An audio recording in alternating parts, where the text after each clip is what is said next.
Howdy, my name is Alex, but you can call me Pidu. In the second part of this series, our main subjects will be reaction, selective memories, and nostalgia. Before those, however, Nilin and Edge will bring up some important philosophical questions that I don't want to ignore. So let's just get into those right away.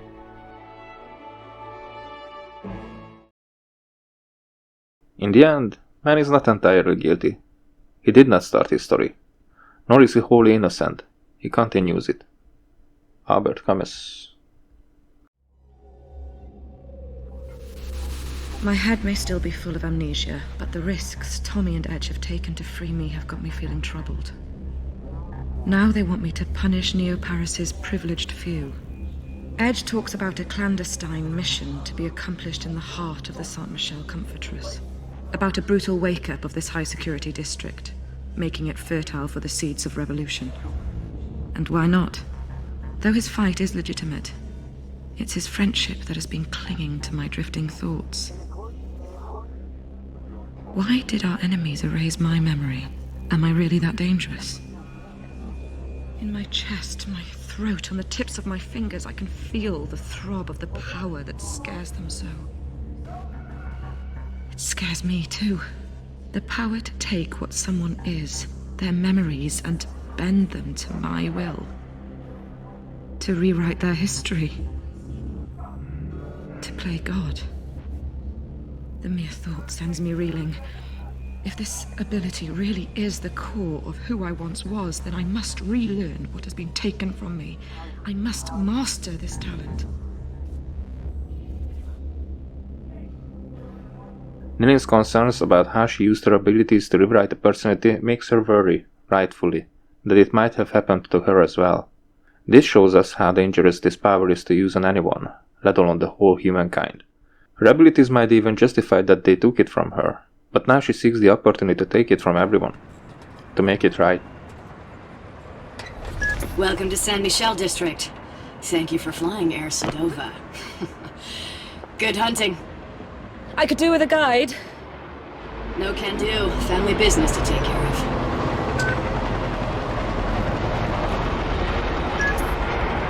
Your first target's name is Carrie Sheridan. I need some confidential codes hidden in her memory. Who is she? The most famous architect in Neo-Paris. Stored in her brain is every detail of every building she's designed. How do I find her? Your contact goes by the name of Bad Request. He's waiting on the last floor of the Saint-Michel Rotunda. Here's a remarkably different landscape from the slums. This kind of mirror on our society is what we are more used to recognize, because we see it in our real life on a daily basis. Nothing to see here, folks. Keep it cool. Keep it cool. Choose a memory, then confirm your purchase. Easy. First romantic kiss. Behold the privileged few. Safe with their little comforts, while others live in suffering a few meters from their barricade. No one chooses which side of the firewall to grow up on. It's not their selfishness that I condemn, sister. It's their eagerness to forget everything that bothers them. There, we have a connection to memories again. A social group only works how the individuals in them are playing their part in it. Their partial disagreements are repressed by the will to stay part of the community and to keep their peace of mind. They are inclined to get rid of the thoughts that they are special and unique. That girl is... let's just say she's one to remember. I'm late. Dear Lord, I'm so very sorry, madam. Hey! Are you okay? Should I call for emergency assistance? No! Hey, I'm fine. If you should desire to file a complaint, my identification has been saved by your Sensen terminal. Good day. Finally! I've been waiting 20 minutes!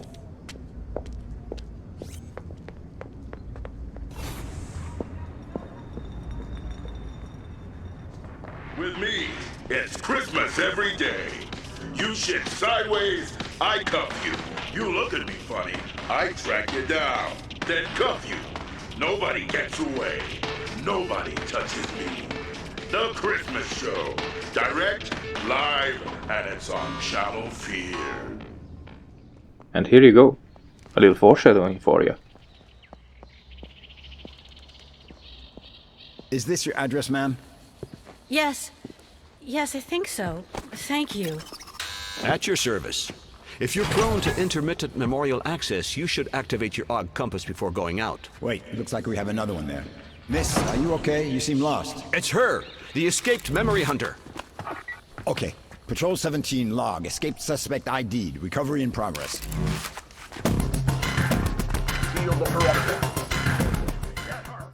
The previous episode we've been all about negative memories that can cause changes in behavior, often resulting as an addiction as an effect of those changes. We even had some pretty depressive thoughts. But we shouldn't forget about good memories either, because they can lead to the same results. And by same, I mean the same.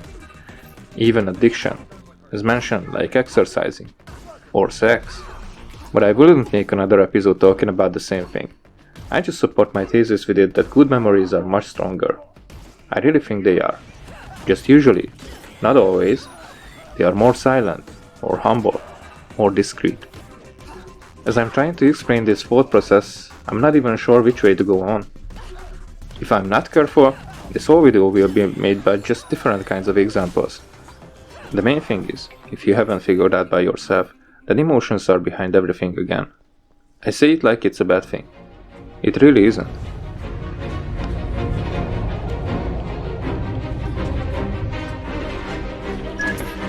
Taking the high road, huh? Your instincts are coming back to you. Who were they? The uniforms. Saber Force, private police financed by Memorize. Crowd control with a smile. Maybe it's just me, but I haven't seen them smiling. But anyways, Edge guides my thoughts sometimes as well, and he said a crucial word to give me a path to go on. Instincts. She's around here someplace. Sweep and search. She's a pro, so keep it tight. Arguably, instincts are, so to say, inborn reflexes, so I question it that this word should have been used. Conditioned reflex, on the other hand, is just what could have been the right term. Hey, terrorist! I'm putting you in hospital!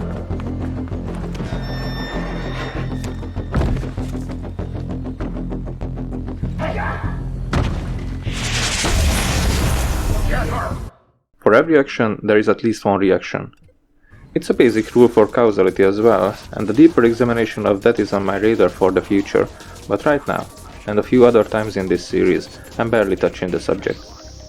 As we experience something for the first time, it is the action for our senses, sensen, and we react to it in a way that could be based on a gazillion of different things. Let's just make the very stupid, impossible assumption that this is the very first time we ever react to anything. It's hard to even think about it like that. But anyways, something provokes a reaction from us. Our brain stores that reaction as a form of memory, and if the same action or something similar happens, the easiest memory to recall will be that one. So we won't exactly react again, like the first time we did, but repeat the reaction we once did. Now, of course, that is just as much true as it is not. Bear with me. This episode might not be enough for me to explain the complexity of this. Let's go with the true part for now. So we react the same way over and over again. We call that getting used to it. For example, we see a shiny sports car cruising next to us, and we whistle and say, "Cool." There's a friend with us who sees and hears it. Next week, there is a white poster for an action movie on a post, and we whistle and say, "Cool." The same friend is there again. I mean, that's just accidental that he's there. He's just there so I can make a better example. And a lot of things happened in this example. We didn't just react to something, but connected it with an emotional state, and when we got a similar emotional impact while in the same state, the same reaction was likely to occur. It started to become part of our character. The friend had the memory of us doing that, so in his eyes we became someone who is likely to react that way, and his brain formed an opinion about it, then stored it. We don't know about that opinion. We don't know if it made us likable or dislikable in his eyes, especially if we did not see his reaction. We might not even assume that he remembers a small thing like that. What's this bad request guy look like? Young, nervous, dumb haircut.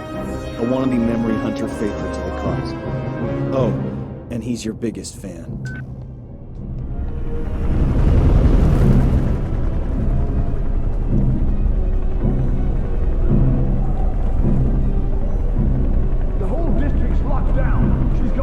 this way. We are almost at gate clear. Let's keep moving along fast. Actually though, our brains assume. Our mind stores the small personality traits that we show about ourselves, and we are more likely to behave the same way next to one person and different next to another. Those could be our soft side in a relationship, our sharp tongue in a workplace, our focus during a race. Most of us like it if these are separated, so we can be only the chosen parts of ourselves in every situation.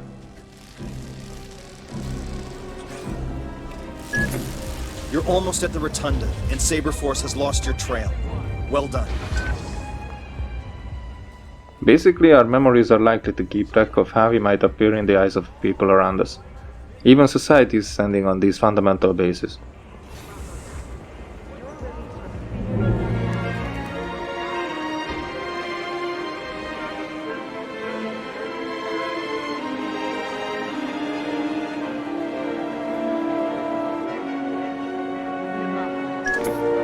Big Charlie and his grand schemes. Always striving for utopia, but creating hell on the way. That damn Sensen network was his first stab, and look how that's turned out. He's the boss of Memorize. No, he's the star genius. The capricious talent that gets to tinker away in his ivory tower. Memorize CEO is his wife, Scylla Cartier-Wells. One name, two heads, 1,000 reasons to bite your fingernails. Conceived by Charles Cartier-Wells. Remember, long live La Commune. Sorry guys, I just couldn't get this broadcast timing right during play, and I didn't want to linger longer. Nemopolis. Your release from fear is at hand. Close by is a place of harmony. Nemopolis, the first memory commune. Live in perfect... It's inessential propaganda anyways, so you're not really missing out. Nemopolis, a radiant future conceived by Charles Cartier-Wells. Remember, long live La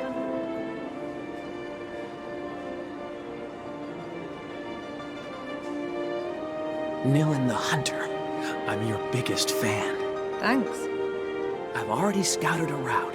It's not the first time I've been shopping in the land of the rich. I'm looking for the architect's offices. Everything's in here. An hour ago, I memorized the ideal path to avoid the surveillance drones. You just need to take it. It's an incredible honor to get opened up by the best. Like having your autograph.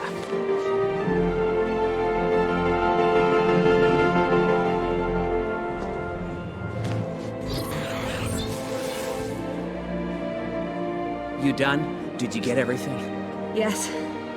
Follow my past. A trail of remembrance with everything you'll need to get past the drones through the Comfortress, all the way to Cowrie Sheridan. I've sprinkled the route with memo boys, anchored just so. They'll tell you when to activate my remembrance. And I appreciate the fact that you didn't siphon my head. For a second there, I thought you might wipe our encounter. Remember you soon. He's my biggest fan. Hello, Nilin. If everything went to plan, you were talking to me a few minutes ago, and you've now got access to this remembrance. Repeat what I do, and you'll be able to work your way through to your target. You better be ready, because here we go.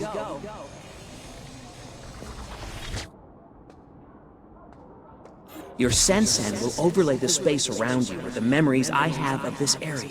Using your glove, you can synchronize with them to reveal hidden information. There you go. I'll let you synchronize. We'll meet up on the other side.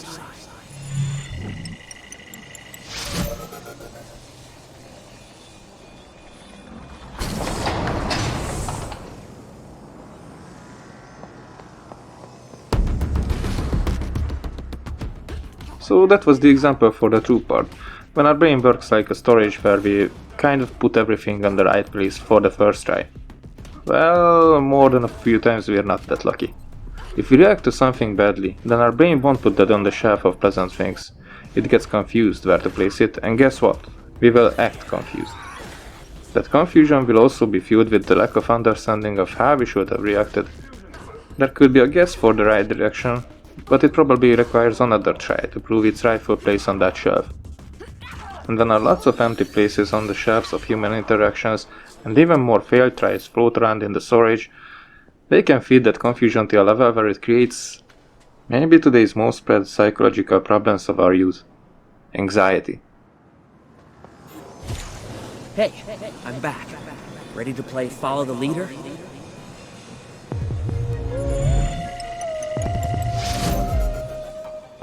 Nope. I'm not going to go down that road yet. Anxiety is bad, but again, much more complex than what I have implied. And if we are able to place the reactions on the shelves where we feel right, then we have other concerns. Like, what if we were wrong? What if circumstances have changed? The thing is that if we don't question our reaction right away, we usually stick to them and hold on to whatever results they cause. My best example is when we think that our joke landed and we are just blind to see everyone frowning around us. Because we're funny. That's our belief. Nobody will be able to convince us otherwise. They can try, but that could easily end up with butthurt and anger. I'm talking about narcissists, for example. They are full of their own bullshit.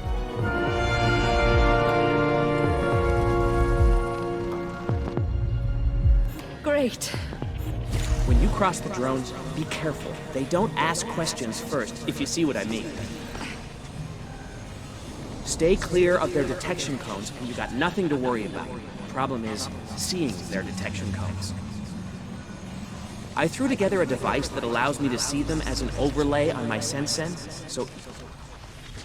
There are lots of mental disorders, if not all of them, that take their roots in adopting the world in a bad way. But while they appear more distinct, for every one of them there's two handful of unnoticed people who are just, ordinary. Don't get me wrong, from snowflakes through soccer moms to Dwayne Johnson, there are lots of extraordinary people in this group. Get it? Just a little jump to the finish line. God damn it! That was not how to do it.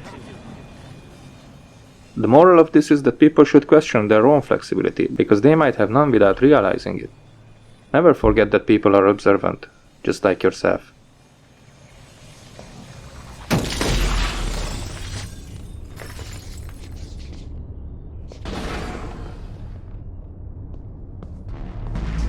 Christmas Murder. It's a compilation of my best arrests, uncensored.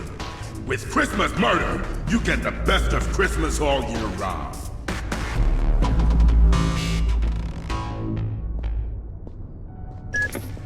This Kid Christmas. I knew him. He's a memory hunter like me. Was. He's the shame of your profession. Could have been a genius, but he traded his soul for a fat paycheck. Now it's time to get to the majority, who doesn't really have the so-called problems with perceiving human behavior around themselves. The average doesn't comprehend and react ideally to each other either. Their brain just doesn't make a big deal out of it. Then our biological storage, safe from disruption, is able to focus in a quite different way. When the memory is not a trauma or not a confusion, then what else could it be? Well, of course, it can be countless things like a study for an exam tomorrow just to be forgotten the day after.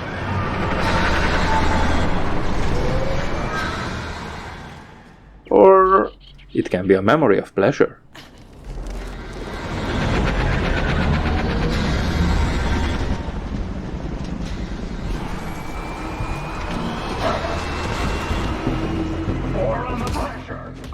Happy memories are the best. Though I did mention the study that we forget usually very soon. Why is that? The answer is easy. Because it's boring. Our memories are attached to the emotions we have when we acquire them. If there's no disorder to make it otherwise, our brain tends to be selective over everything. It wants to pick the good memories and store them in a way that we can recall easily, while it sets aside those that we are not really interested in. If you guess defense mechanism, then you are right. And this one is actually defending our mental health. Our brain works constantly on our feelings, trying to protect us from being depressed, trying to overshadow negativity with joyful thoughts. Memories are its best weapon and shield to do that, but they are sensitive and fragile tools that have only one chance to be created, then they are carved from stone forever. Am I going to be climbing much longer? Kaori Sheridan loves to contemplate her creations from her balcony. Keep following bad requests, remembrance. Or are they? I just said that we tend to forget boring stuff easily, didn't I? Let me ask, what was your favorite subject in school? Was there one that you didn't really like but the teacher was cool and somehow made it appealing? Was there another that you were into even though the teacher was really dull? Was there one where both were interesting, or none? How would you rate them in a rank of enjoyment? And how would your grades reflect that ranking? I mean, I don't know, I'm only making this up as I write this script, but I'm curious about this experiment. The results should be closely overlapping. For example, I hated history class, and I never saw eye to eye with the teacher. Until the end of high school I was uninterested in history, but in college I was learning about local traditions willingly, and just because one of my friends had the nickname of Anjou, I have read a whole book just about the House of Anjou. To get to the other side, we're going to exploit a privacy statute that forbids drones from scanning through walls. Similar with literature. I hated it, but I liked reading, and after a while, writing. Actually, writing became much more, but I'm getting off subject. But not too much. My passion for writing changed how I remember my literature class. It is selective, and I have mostly positive memories. Try to keep up. And I like it like that. Although I know it wasn't that good, my brain just got rid of the negative and boring stuff. And passion does that a lot. Like when you have a crush, you start to like things that you were indifferent about just because they like it. You probably start to feel genuinely interested about those things, and you might stay like that even if they leave your life. Well, here we are. I just hope all this works. If they remain a good memory, you're likely to keep habits that tie you to them. If they become a bad memory, then you might switch your feelings and keep away from everything that reminds you to them. Whichever happens, your passion is behind it. Passion can appear in many forms, not just in love. You hear a song from 20 years ago and remember when your buddy showed it to you, or that one time when you saw it performed live, and it makes you smile, even if you're just catching a quiet part of it from a radio in a waiting room at the dentist. It can be a gentle touch, a smell of a pie, and the taste after again.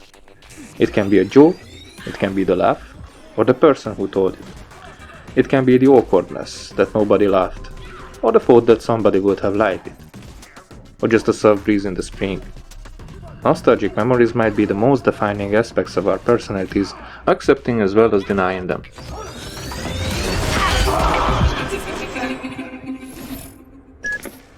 You should be close to your target now.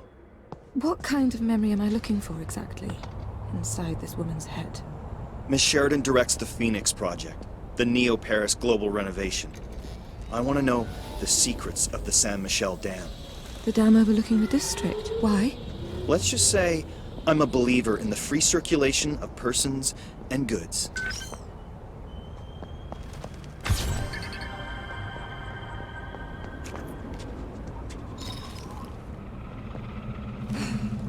Checking on the measurements for number 62. You know what? That image needs to be moved. No, that is not right. I need to check those measurements again.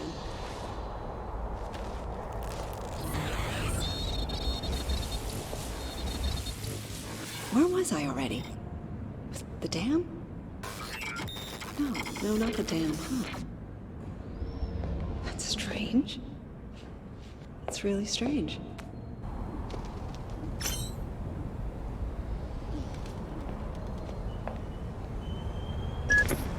Did you get the security codes? Transfer them to me. Edge, your bit rate's tumbling.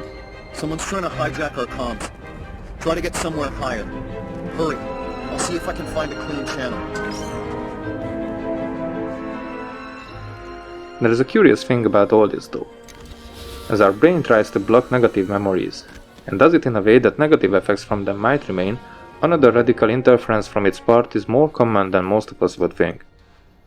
It changes them, beautifies them. Makes one question the duality of good and evil if you think too much about it. And actually we have a pretty well-known condition in everyday life that serves as a perfect example: senility. Old people can forget stuff from a minute ago but remember even 60 years later like it was yesterday. Do they remember correctly? If the same story was repeated a lot of times, probably. But if the retelling changed from time to time a little, then it's doubtful. They might not even remember the event, but the story that was repeatedly told. Although one doesn't go inevitably senile with age, and one doesn't necessarily have to get old to be senile. As a matter of fact, it is extremely rare to have far better than average memory.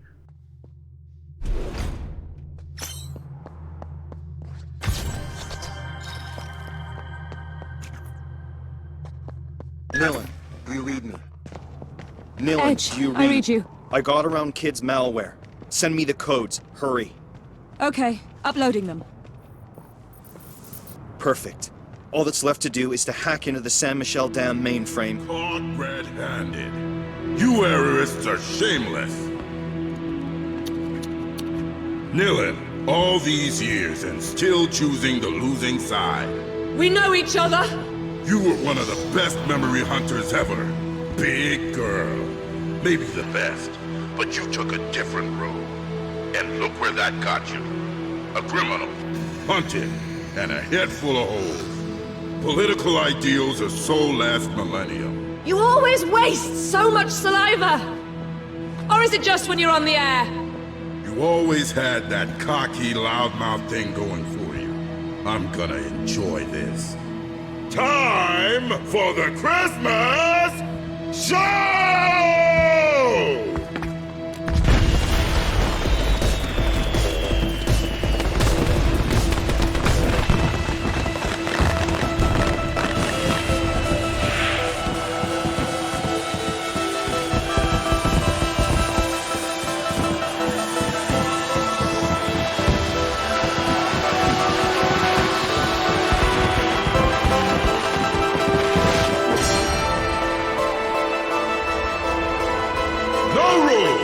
No foul! Get the hint and stay down! But people tend to think that they are more than others, better than the average, maybe even exceptional in a negative way if that's what it takes, but never the ordinary.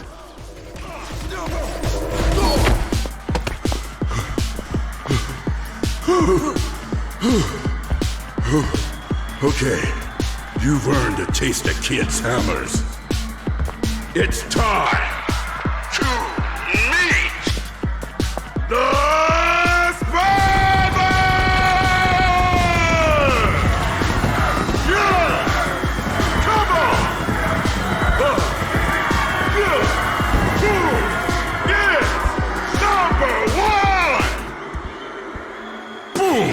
Right there. It's the same defense mechanism I've mentioned. That is always implying us that our lives matter, even if it's not clear why. To find out why we are here, what is the purpose that fills us with the sense of duty and value. It's survival. Okay, so you're a masochist!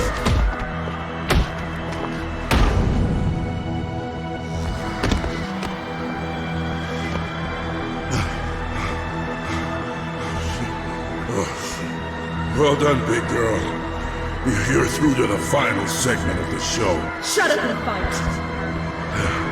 Excellent proposition. It's time for sudden death! Come on! Come on! That's the best you got! Louder! Louder! Kids Christmas! Come on! You can take it. Come on, kid. Take the flame. We might not always feel it, but whenever danger turns up, survival instincts jump to the front.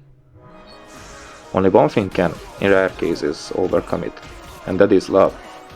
Protecting someone whose life is worth more for us than our own. This is a sentimental statement, I know, but true. Especially the elderly people are able to think like that, for their own life's value can slowly but more easily fade compared to young ones. As I am collecting my years and work more and more on my mental and spiritual balance, I feel that my old memories lose their failures and my mind is getting closer to constant peace. One might say, I care less. And as I see it, good memories are the way to prepare ourselves to accept the circle of life by the time that we get to the end of ours.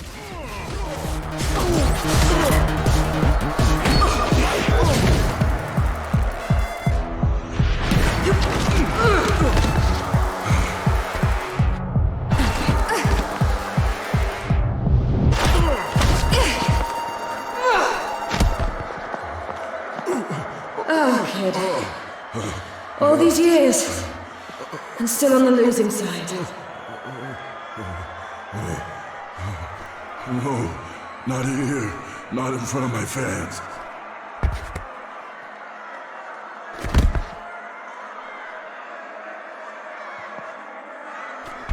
No, wait, we can talk. I can give you a whole other...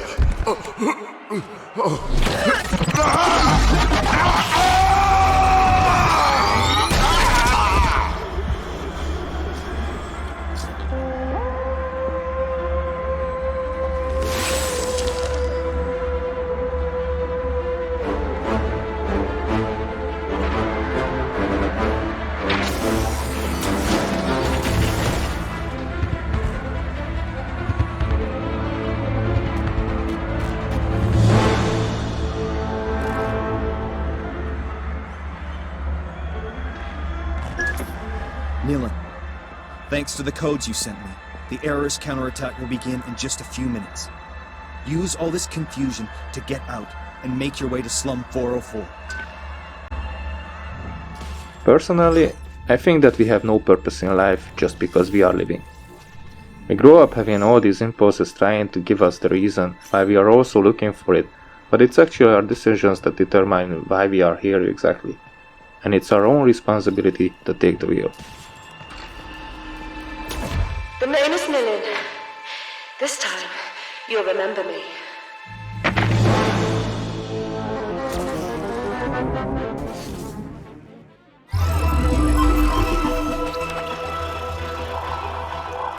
At 10:47 this morning, sirens blared throughout the entire city when the Saint-Michel Dam suddenly opened, releasing billions of liters of water from the Saint-Louis artificial lake into the peaceful Saint-Michel district. As you can see on these Sen-Sen images, the gigantic wave swallowed everything in its way. The scale of this catastrophe is difficult to imagine at this time, as the Neo-Paris authorities are already reporting dozens dead and several hundred missing. On the other side of the dam, the sudden lowering of the water level has not gone without consequence for the inhabitants of Slum 404, a neighborhood well known for ongoing social unrest. The Sabre Force has immediately been deployed in and around the area to contain any potential riots. Indeed, the now empty Saint-Louis Lake has put an end to the isolation of the Bastille Fortress, home of the most dangerous criminals in Neo-Paris. Stay tuned for more.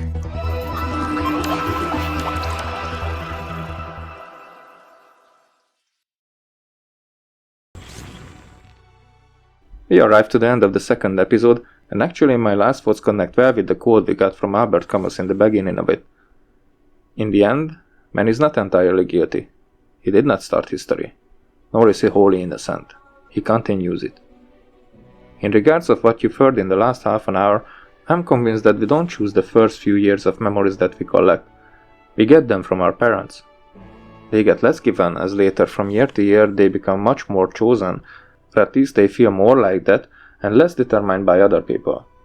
You can say that we did not start our own story, but we continue it.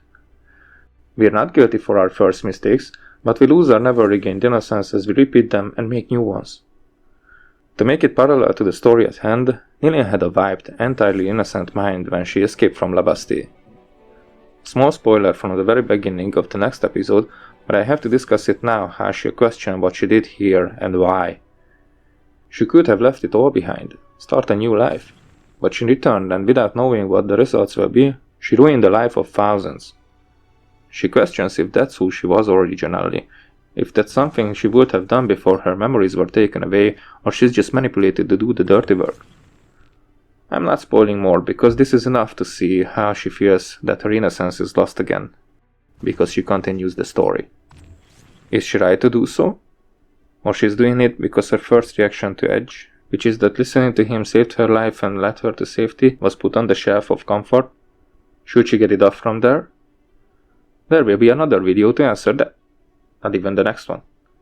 But if you're interested in the rest of the series, you should subscribe. And if you want notification about them, click the bell as well. Comment if you have anything to say about it, and like or dislike to help me with the algorithm. Hope it's the former one, and thanks for checking it out.